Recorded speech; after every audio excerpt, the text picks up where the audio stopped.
Today on Bible Conversations, we're going to be talking about evangelism.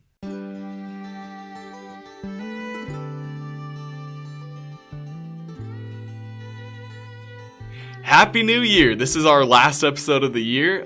We're really glad to be finishing off Season 2 strongly. And we hope so. We hope so. Well, I say strongly that's because we have a guest with us today. I think that's why I said I hope so. We've been working on this guest for about 2 years, a year and a half or so. Since we started. Yeah, basically. We've been asking him, hey, you want to be on? He's like, no. And we finally have our special guest with us. 30 seckons in and the dog pile has begun. Absolutely, yes. yeah. Well, go ahead and introduce yourself for everybody, Ed. Ed Allen. What else do you want to know?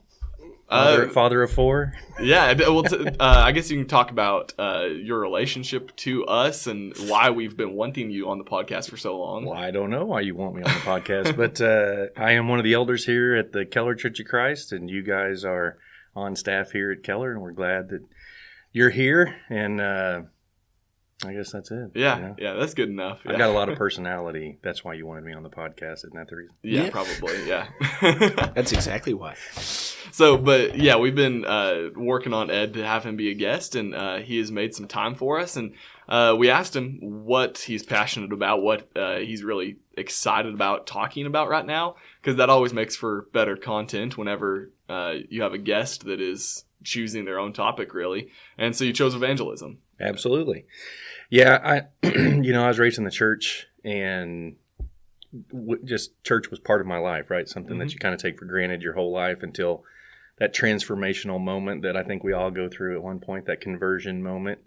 And for me, that was in college, and it was right after that I got real passionate about talking to other people about Jesus. And most people around me as I grew up, I just kind of like, you know who Jesus are, and I think you know what Jesus is about. You know, I grew up in Oklahoma in a little town where Oklahoma Baptist University was, so most people in our little town knew about Jesus. There didn't seem like a whole lot of opportunities for evangelism.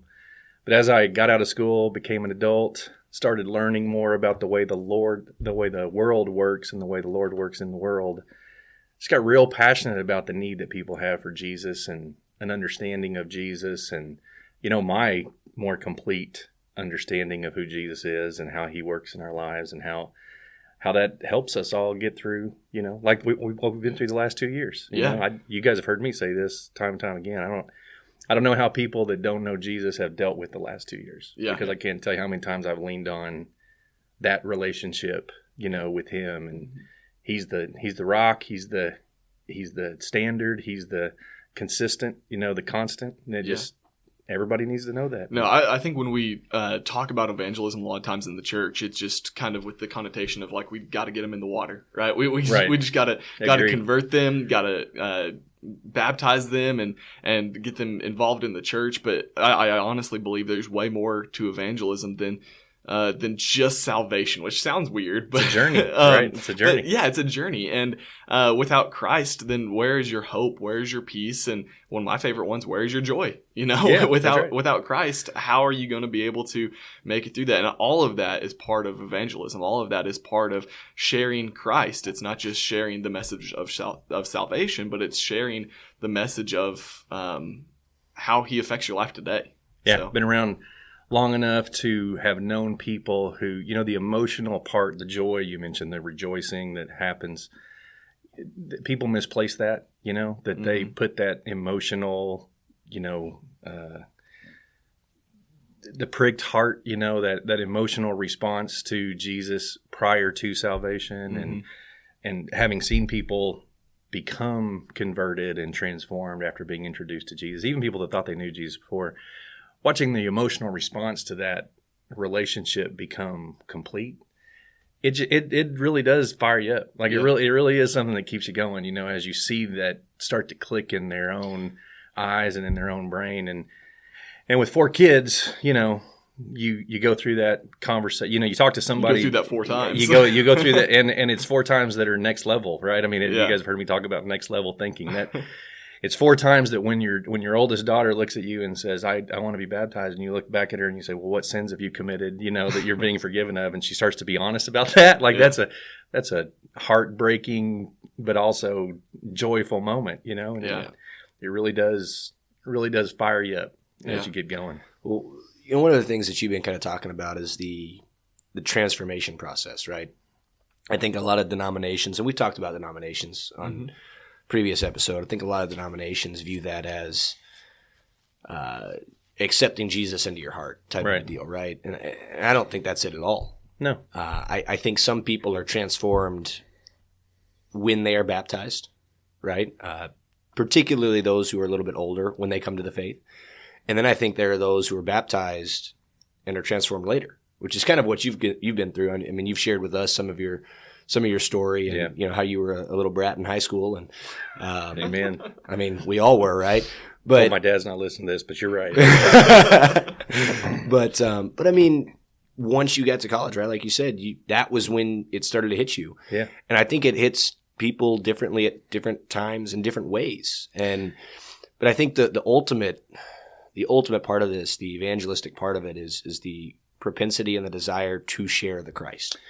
Absolutely. And that's really what we want to talk about, what I want to talk about today at least, is what it looks like to share Jesus. Because it looks differently for you than it does for me, and it looks differently for me than it does for Dylan. It looks differently from Dylan than it does for you. Right. And it looks differently for the three of us than it does for anybody else. Yeah, to kind of to start that conversation, I do have one thing to say about transformation, and you're right. I don't know that I observed this going through it myself, but I do think that we teach, to Dylan's point a minute ago, I do think a lot of times we do teach that, hey, it's a moment. It's that aha moment we talk about, in the world today. It's that transformational time, instant, right? Yeah, like that, Gru from Despicable Me, or the road to Damascus, to use a Bible reference, in this conversation. It's like us all on the road to Damascus, right? That light, and it's this moment of, oh yeah, like I need to absolutely change this, and that's not unscriptural. I don't think that's unscriptural at all. Yeah. But that's not the way it was for me at all. And I don't think that's the way it is for a lot of people. In watching many people go through this and of just observing, life is an ebb and a flow, right? There's sometimes when you're walking through the valley of the shadow of death, you have to remind yourself that I will fear no Jesus is still king, and God is sovereign, and that's the thing I hang my hat on and how I get through that valley. Then there's times you're on that mountain peak and you got to remind yourself, hey, I'm not the thing that's happening. It's that's making this happen, that it's God, and that ebb and flow of life, I think, is the transformation, right? Yeah. All the really old people I know, and I know you guys consider me a really old person, but all the people older than me that I know still study the Bible, right? And they still study, and they still will tell you they learn things, and they still will tell you it's a battle, and it's a fight, and it's a struggle. And so, if that's true, then that transformational journey is the life experience. Yeah. At different times, there's aha moments, right? Whether that's something you're studying in Scripture, whether it's me, having my come to Jesus moment, as it were, in college. I don't think I was not saved when I was baptized, when I was younger and when I was a member of the church, but I certainly hadn't seen the difference in the peculiar life that I was supposed to be living, right, while I was in high school. Yeah. And that's certainly true. And I think that's watching my kids go through that, watching other people younger than me go through it, watching people around us that are older than me go through it.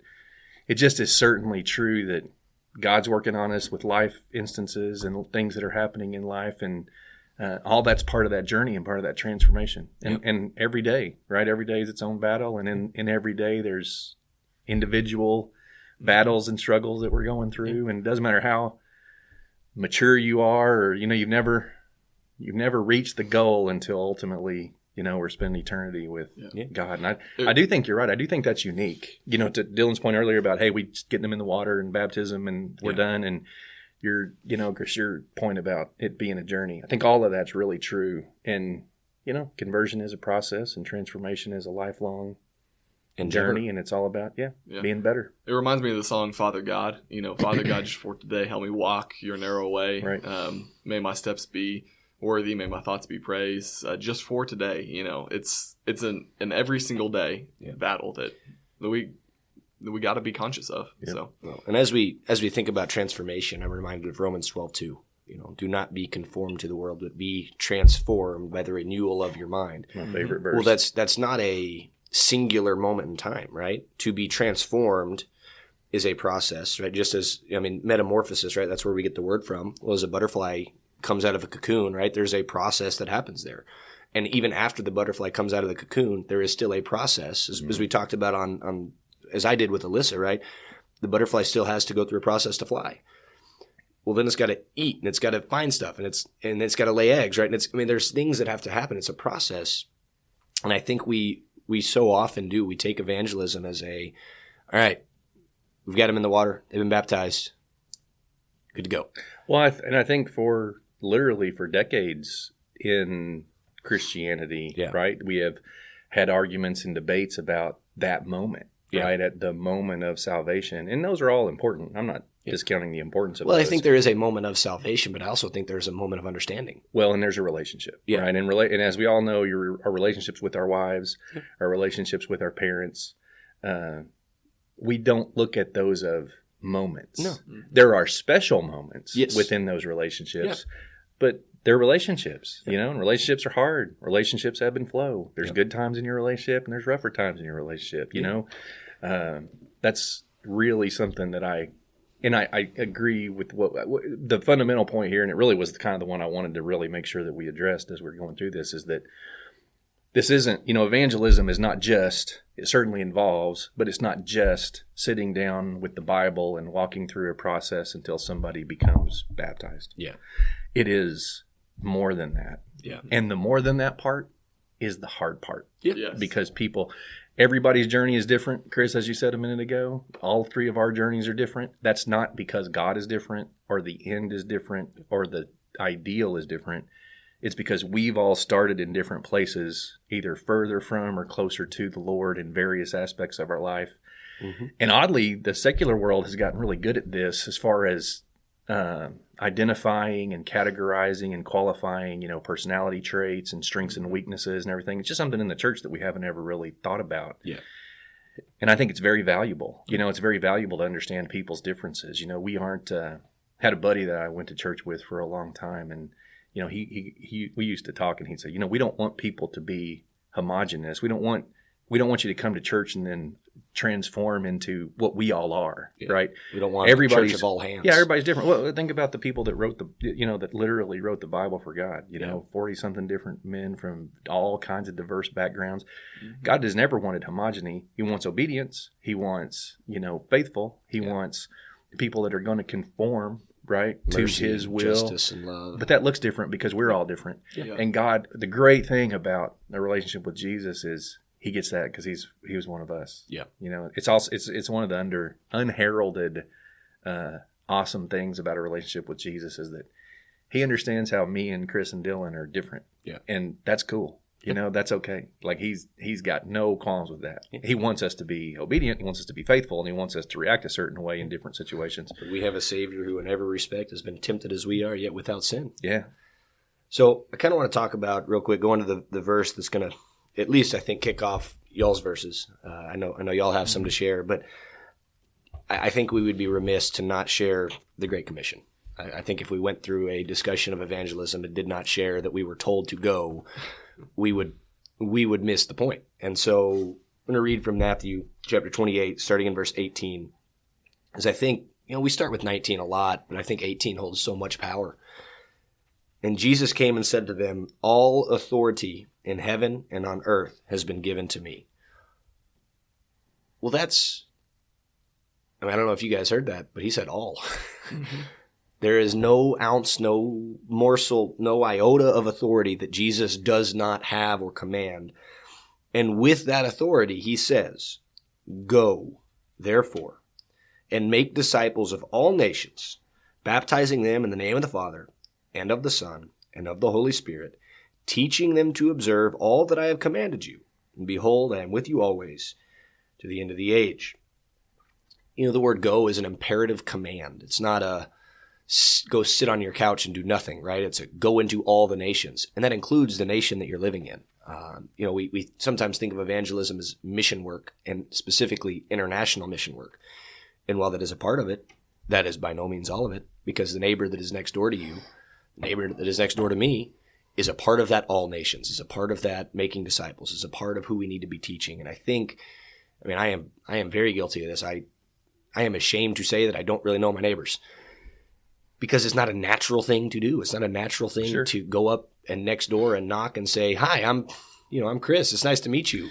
And that's what we're called to do. Well, when we talk about evangelism, I think one of the problems is not the right word. One of the hurdles in encouraging people to be evangelistic, to be driven to teach, to talk, is the broad scope of that verse. Yeah. It seems so huge. Yeah. Well, and when you're reading it individually, yes, you think, I am responsible for all of it. And how many times have we sat in the pew, listened to somebody from the pulpit, whether it's preacher, elder, the guy doing announcements, whoever, and they'll talk about how, we at this congregation go to all the world because we, fund missionaries and stuff. And that's important. Look, I say this a lot and people then start to chastise me. Like, well, you're saying that's not important. No, it's very important. It's very important to fund the missionaries and to support people.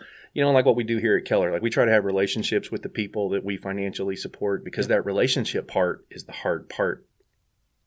And I say this all the time, and you guys know I'm a CPA. I do taxes. Money's easy. Money can be counted.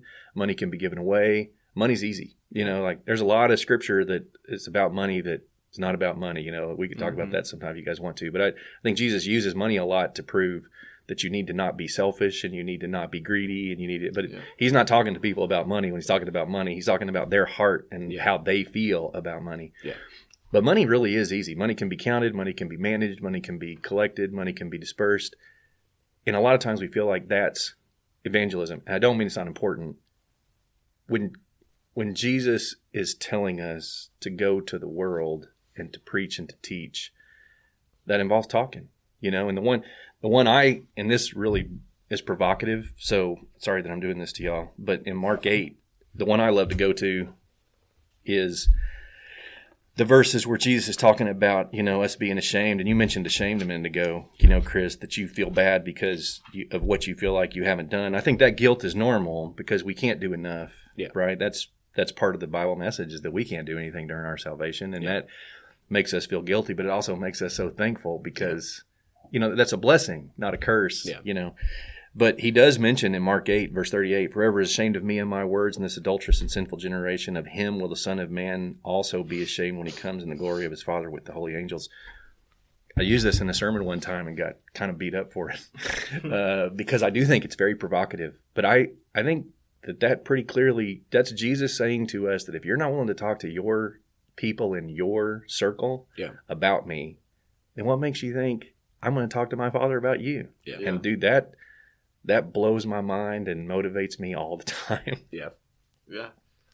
I think it's really true. And part of that is where I wanted to go next with Peter and John right after Christ ascended and how they're on fire. Yes. You mentioned that verse motivates you, but Peter and John, and I'm going to have to turn there in Acts. I think it's Acts chapter 4 or something like that. But they were instructed by the leaders of the Jews and men on the council to stop talking about Jesus and stop talking about this man. He's dead. He's gone. In their mind is what they're thinking. Basically, they're telling him, "Shut up." Yeah. And their response is, "Yeah, I don't think we can do that." Yeah, we can't help but speak of what we've seen and heard. But yeah, it's in Acts chapter 4. I won't read it for us, but turn there. You can see how Peter and John are just they're saying we can't help it. It's almost like they're saying our physical response cannot help but talk about Jesus because of the things that we have seen, the miracles that he did, the things that we have heard, the way he taught with authority. We can't help but talk about who we know is the Son of God. We saw a man raised from the dead physically. Yeah, I can't shut up about that. Yeah. Right? And John is sitting there thinking, I was standing next to his mom as I saw him die on the cross. And I think part of that's problematic for us too, is that we didn't see that. And there's pros and cons to that, right? Mm-hmm. We live in a time where we can look back over 2,000 plus years and see the history of and be able to study and parse words and all that kind of stuff. And that's all important, and it gives us an advantage in a lot of ways. But one of the things that I think we really have a disadvantage is he appeared to the disciples. Yeah. And can you imagine? There can't be anything more motivational than seeing, okay, yeah, I got it. So you died for my sin, and now you're alive, and so I'm going to be alive. Yes, I will talk to everybody I know about you. Yeah. And I do think, yes, that's powerful, and that's transformational, and that certainly is part of what Romans 12, 1 and 2 is talking about. Yeah. But we concentrate so much on the don't be conformed, which is important, right? We don't want to leave out that half of the teeter-totter, that part of the scales. We don't want to leave out the don't be conformed, but we have to be transformed. We have to have that mindset of we teach in that motivational mindset. We teach in that personal evangelism class that I've referred to a few times. We teach that you have to see people as souls, right? I was at a funeral one time, and an old preacher said, a lot of times we talk about that their soul has left their body, and he goes, really, God, you are a soul, and God has given you a body temporarily. We don't see people that way, right? Whether it's race or socioeconomic differences or language barriers or physical geographical differences. All those things are things that make us all look different to one another and create walls. Yeah. And Christianity is about there are no walls, right? Those walls have been broken down. Jesus died for everybody, and that blew people's minds in the first century. Yeah. And we don't see people as souls, right? A lot of times we see them as opportunities. We see Bible studies as this is my chance to teach somebody, and it's like this is their chance to meet Jesus. This is, and I think that paradigm shift for all of us evangelistically, that paradigm shift is so important. That this whole process of me being involved in evangelism isn't about me. Yeah. It's about everybody else. And that makes it selfless. That makes it, and that solves a lot of issues we get into, when it comes to evangelism. But you're right. A big difference in the first century and these disciples that we see really turning the world upside down with the message is a resurrected Savior that they saw, and didn't matter who it was. Remember Paul on trial. Well, Paul, you'd have me become a Christian such a short time. Yes, I would. Absolutely. Everybody should, you just won't be quiet. Well, so verse 19 here, right? Whether it is right in the sight of God to listen to you rather than to God, you must judge. Well, we just read the Great Commission where God told them to go and to proclaim. Absolutely. And they took that to heart, right? Yes. And so I think here I feel like I have often skipped over that verse a little bit and gone to 19, right? The one where, it's verse 20. Verse 20, yeah. Cannot speak of what we've seen and heard, but it just kind of hit me, right? That it was Jesus that commanded them to go and speak. It was God that commanded them to go and speak. And they're saying, listen, you're a man. I was told by God to go and speak. I'm going to go and speak. And to me, that's just powerful because we also have been told by God to go and speak. And it boils down to how we read the Bible, right? Do you believe what we say we believe? Because if you believe Jesus spoke those words, if you believe a resurrected Savior spoke those words to people in a room that ultimately trickles down to you in 2021, fixing to be 2022, why do we hesitate to talk to people about Jesus? Yeah. And then the flip side of that is, I think we over-engineer the process, right? We, all three of us are in different situations than a lot of folks, but the vast majority of people who are Christian feel like it's teaching a class or it's preaching a sermon or it's being a missionary. Yeah. And that's why I like John 4. John 4 is Jesus traveling through the countryside, stopping at a well, asking for a drink of water. Yeah. And in a normal conversation, I speak to you and he, and turns that conversation. I know we can't go into that. I know we can't go into that whole thing right now, but this is my favorite verse on evangelism because I think it just makes it simple. This is not something you don't. If you're a Christian, you know what you need to know to talk to somebody about Jesus. Yep. You might not know all the scriptures about marriage, divorce, and remarriage, and the role of women and instrumental music. And there are places you can go, right? And that's the selflessness. One of the big problems is we feel like it's all up to me because this person's been put in my life. Well, sometimes that's introducing them to me or to you guys, right? But sometimes it definitely involves me opening up my mouth and talking to people about Jesus. Yeah. And Jesus, he's the master, and so using him as an example is not the greatest because everybody's going, well, but that's Jesus, right? Yeah. Of course, Jesus sat at a well and talked to a lady about himself because that's who Jesus is. But he was just having a conversation. He asked for a drink of water. I definitely think he knew what he was doing. I definitely think he sat there on purpose. I absolutely think he knew the outcome. He sent his disciples away on purpose. Yes. I think all of that's true. But it didn't stop him from doing it. Yeah. And so whether I'm sitting in a barbershop chair or a place to eat lunch or sitting in my office, having somebody come into me and give me their taxes, for the year. It comes up, and if you have the opportunity, again, I go to Mark 8. If I'm ashamed to bring it up when the opportunity presents itself, I'm scared, right? The first level motivation is the fear of some consequence if I don't do something, and then as you mature, it's that joy, right? And as you see people who come to know Christ and put on Christ in baptism and walk transformed, it just gives you so much, fires them up for sure because of their relationship with Jesus. But man, first person that I was involved with, I can remember running outside and just doing laps, just so excited, about what had just happened. Yeah. Well, one of the things people will say in regards to that passage about Christ talking with the Samaritan woman is like, he knew the outcome. He knew what he was going to say. He knew what she was going to say. It's so much easier for him to begin the conversation. If I'm sitting down in my barbershop chair, for example, that you just mentioned, the response will be, I don't know what's going to happen. And if anything, he's probably just going to say no. He's just gonna write me off. Well, okay, you're assuming what's going to happen. How about instead of assuming the worst, that he writes you off and he says no, how about you assume the best? Doesn't that make a difference in your evangelism? If you go into every situation expecting the best outcome, then it changes your mindset in regards to evangelism. Oddly enough, the more I talk to people about evangelism, the more I think they're more afraid of getting a study.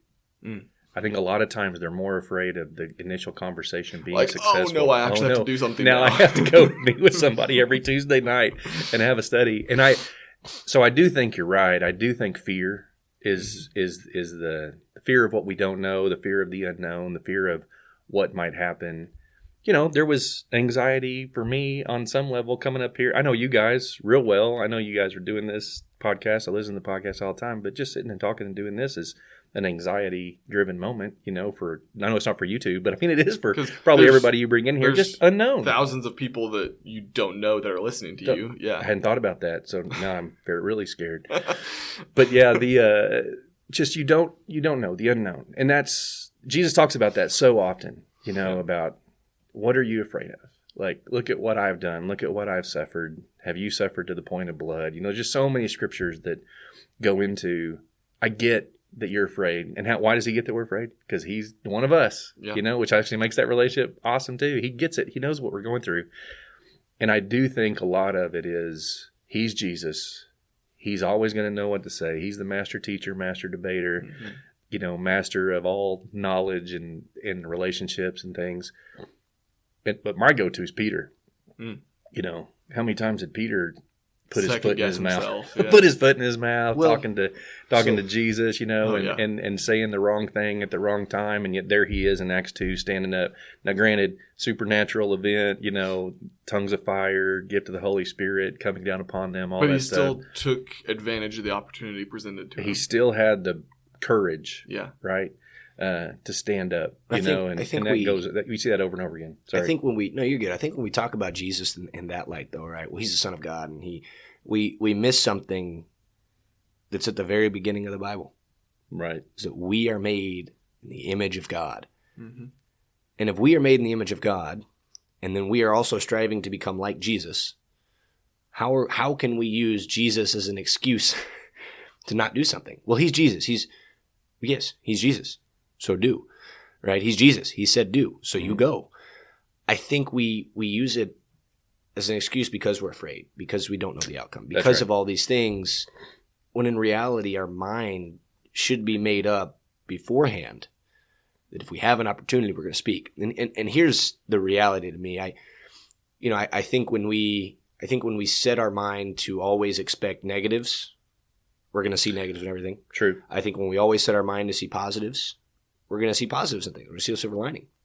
We're going to be disappointed at times, and then on the flip side, right, we'll be encouraged at times. But when we make up our mind beforehand that regardless of the outcome, be it positive, be it negative, we're going to talk about the Christ, then when that opportunity arises, our decision's already been made. Well, and flip that thought process of being afraid of what we don't know and what we might say wrong and all that kind of stuff, and then look at Mark 8.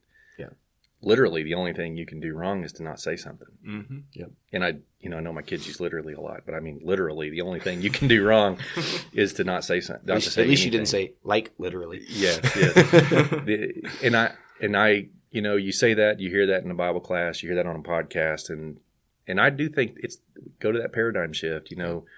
We need to, our motivation as we mature becomes what Jesus has done for us. It's that cup overflowing, the blessings that God continually pours out on us, the things that we have so much of in abundance of, that abundant life that we have access to, because of our relationship with Jesus. Out of that overflow comes those conversations, because we can't shut up about it, right? Mm-hmm. Yeah. And instead of being a people who live timidly, meekly, fearfully, we need to really embrace that Jesus is on. I was going to say Jesus is on our side. What I really mean is we are on the side of the victorious Christ. Yeah. We are on the side of God, right? You guys have heard me say this, right? When people say, like, well, what side of this are you on? I'm like, I'm on God's side all the time. And I know that that's cliche and trite, and, we kind of have that as a running joke, but it really is true that the most powerful person involved in this battle is waging war on our side of the ledger. Yeah. And sometimes I think we don't live our lives like that's true. Yeah. Well, especially it hasn't been any easier with recent events in the world. Absolutely. There's a post on Facebook that is just a really good quote I want to share.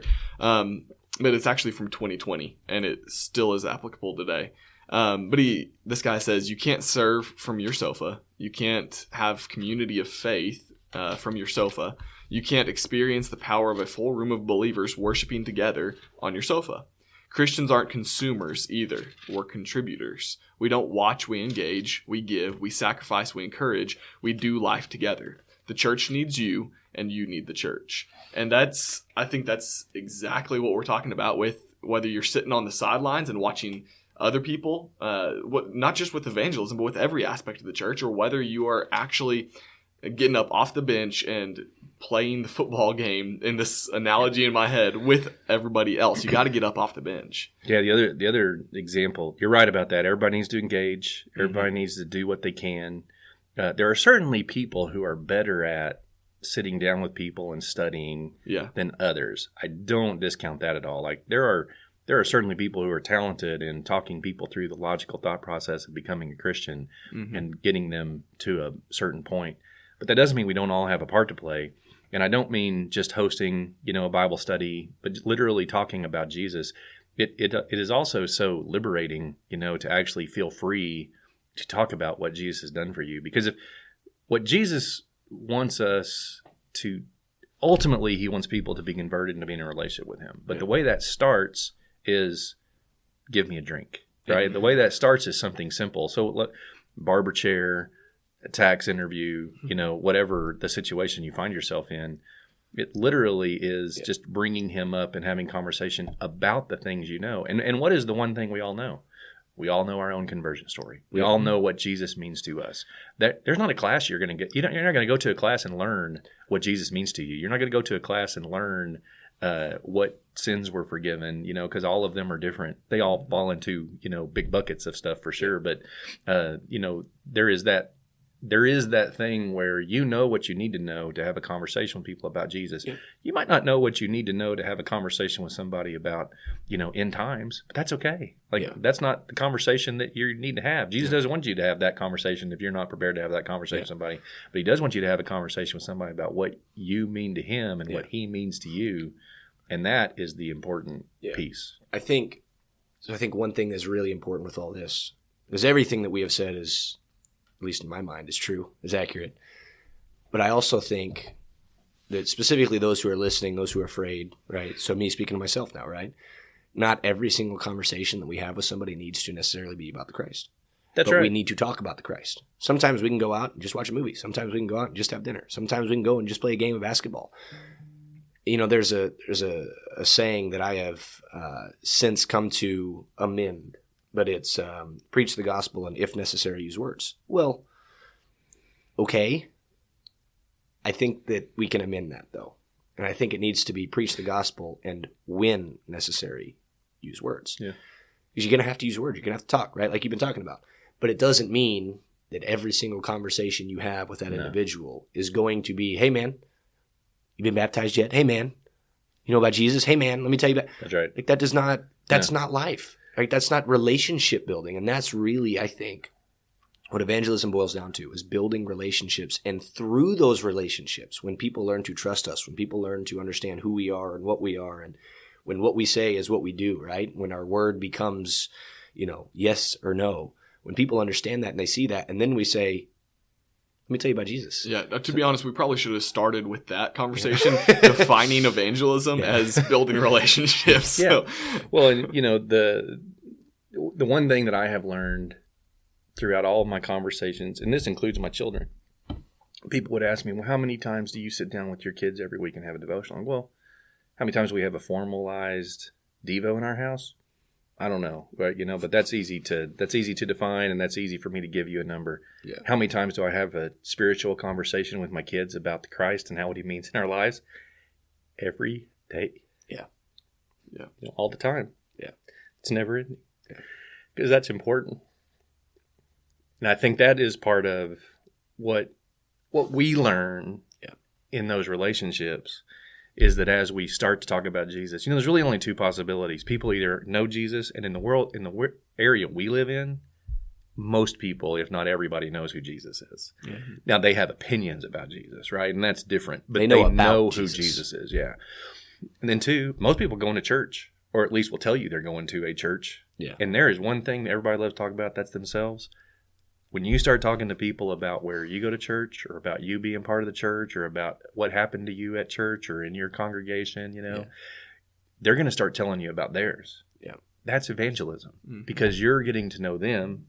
That relationship is learning, oh, you attend this congregation, or you go here, or you don't go anywhere, or you stopped going because of COVID or whatever. That is the conversation we're talking about. Yeah. We're not talking about, hey, we got a baptistry that I have access to 24/7. Like we're talking about getting to know people and getting in their lives, because before you can teach people how they get into a right relationship with Christ, you got to know their name. Well, you got to know their name, and you got to know where they are, right? And that's the conversation that really is easy for most people, because most people have people in their lives that they have a relationship with, and that conversation is a conversation that in the area we live in really is not even anathema anymore. Yeah. It used to be the two things you couldn't talk to anybody about: politics and religion. Well, that's out the door. There are a lot of people that walk into my world who are wanting to talk to me about what Jesus means in their life. Yeah. Well, that gives me an opportunity to tell them what Jesus means in my life. Yeah. There was one of my clients actually came in, real charismatic guy. We do not see eye to eye on what the Bible teaches on a myriad of subjects. But just in the 4-hour conversation we had sitting in my office about Jesus and what he means to us and about the congregation here at Keller, he showed up. He showed up here. Now, I don't think inviting people to worship service is evangelism necessarily, but I mean, it was really cool that he showed up. Mm-hmm. He walked out about 10 minutes into the sermon, that was preached, because he's like, this is not for me at all. But then with that engaged us in another conversation about why he walked out, and we have a great relationship, and we disagree, but to me, that's evangelism. Yeah. Right now, that a lot of people look at that and say, well, that wasn't effective, or that wasn't successful. Yeah, it was. It depends on what you think. It depends on what you think my job is. Well, if we think effective evangelism is saving people, right, is getting them into the water, is baptizing, then Jesus himself is the least effective evangelizer in the world. Matthew 20, they're denying him. The commission you read earlier, Matthew 28, the result of preaching and teaching is baptizing. Yes. The goal is preaching and teaching. Yeah. Mm-hmm. Right? Our job is to preach and teach. Most people aren't going to preach. Most people are going to teach. Most people are going to have the woman at the well conversation, right? Yeah. Most people are going to have the normal, casual, real-life conversation, but that fulfills Mark 8, right? Yeah. If I'm not ashamed of Jesus in my everyday conversation, then he's not going to be ashamed of me. And that's not formal. That's a very informal. It's also easier. It also, as you do it and make it part of your life, it actually really transforms you. Yeah. There's something about opening up to people about what Jesus has meant in your life that is just so liberating. And I think that's part of the reason why they couldn't shut up about it. I certainly think the fundamental reason was a resurrected Christ. But I think as they started talking to people, psychologically, you start realizing sharing with people all the things that have happened in my life that are awesome makes me feel awesome. Yeah. And that is addictive, right? That is really something it's that like a runner's high. It is a high that you do. you long for it then after that. And so then all of a sudden you start kind of, almost like an addict, start chasing it a little bit. And I do think that's something that is very real. The people that that you would consider evangelistic, that are on fire, they're Acts 4. They won't shut up. That's it. That's who they are. Yeah. And sometimes you're like, hey, bro, you're going to have to talk about something else. I can't tell you. I was at a congregation. I can tell you. I just won't tell you the congregation. I was at a congregation one time, and you guys know I like to get up and preach every once in a while. And they literally told me, we'll let you preach sermon. Just don't talk about evangelism again. I was like, well, okay. I guess I can do that. It's the thing that I like to talk about a lot. Yeah. And I guess I was talking about it a lot, Yeah. So you do need to talk to people about other things, especially when we're in the church and in the, trying to feed people, not just with milk and, get them meat and stuff like that. Yeah. So there is a maturation that needs to happen. But the vast majority of conversations that we'll have about Jesus are going to look unsuccessful. In my example, Jesus certainly was one of those, right? Not even all 12 of the people that he chose ended up being successful relationships from all 12 of them, perspective. All 12 of them betrayed him in a sense, and that they left him on the cross. Yeah. But Noah is my example. Noah preached for over 100 years. While An Old Testament example? An Old Testament example, exactly, yeah. He's a preacher of righteousness, right? Mm-hmm. Hebrews, there's the New Testament talking about Noah, and his preaching is that 8 souls were saved. Yeah. And he preached a lot longer than you guys are going to preach, right? Think about that. He preached for maybe twice as long as most of the guys that we know. Medical advances might make me live to 150. You're not wrong. Although I think you probably are wrong, actually. About that. I'm definitely wrong about that. But twice as long as most preachers are going to preach, and 8 people. Like, that's a guy that no missions committee in America would fund. Yeah. Right? Like, that's exactly, he's not a success story from a financial perspective of the congregations in the U.S. And there he is in Hebrews 11. Yeah. Well, I don't know that I have. I've got a ton of other things we can talk about, but I think for the purpose of this conversation, I think we've satisfied the discussion. Yeah, no, I think really to put a bow on it is just going back to Mark 8 and not being ashamed to talk about your Savior. You were not ashamed at one point to proclaim your faith in Him and confess His name before men. Yeah. How about now? Will that continue out through your life, that same kind of faith and boldness that you once had? So, and you're not alone, right? I would leave it with that, is that anybody that's listening to this that needs help can call any of us, right? Mm-hmm. And can hit us up, whatever means of communication you have with all these thousands of listeners. And we're available to help, if they need help, and walk people through it. I think that's really important, is that this is all about all of us leading people to Christ. It's not about any one thing that one of us does. Yeah. But then everybody in their life has that one person that's tickling their brain right now. Like, I need to say something to Brian, right, or whoever. And, we all have that person. Mm-hmm. And that's the key. Don't think about the world when you're trying to have that conversation. Think about that one person. Think about your world. Your world, that one person, and then know you're not alone. Yeah. So many people feel alone in that, and so that engages fear, but we're here to help them. Well, it's a good segue to end this conversation, because as y'all know, our contact information is going to be played here in a few seconds at the end of each episode. So whether it's by Facebook, email, I think even our number to text us is on there, right? I think so. Whatever means of communication you use, reach out to us if you need some help, and know that you are not alone.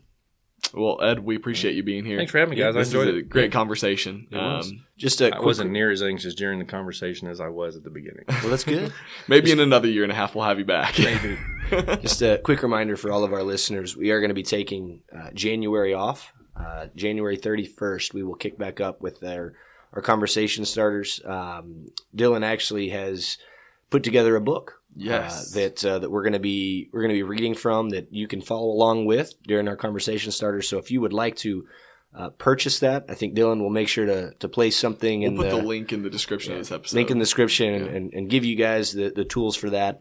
We had, I think it was over 40 different preachers from across DFW and Texas and Oklahoma. Yep. And I already ordered mine. I'm waiting for it to come in. I'm excited about it. I have mine. That's good. So, just follow along with that, and We will every Monday throughout 2020 we'll be going. 2022. 2022. Yeah, it's 2022. Yeah, but it's unbelievable. I'm way behind. It still feels like it's 2020, but let's not say that ever again. I'm just saying it does.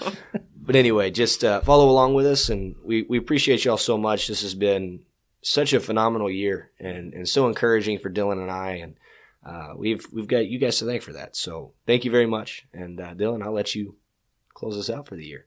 Alrighty, well, Happy New Year to everyone, and we'll see y'all in a month.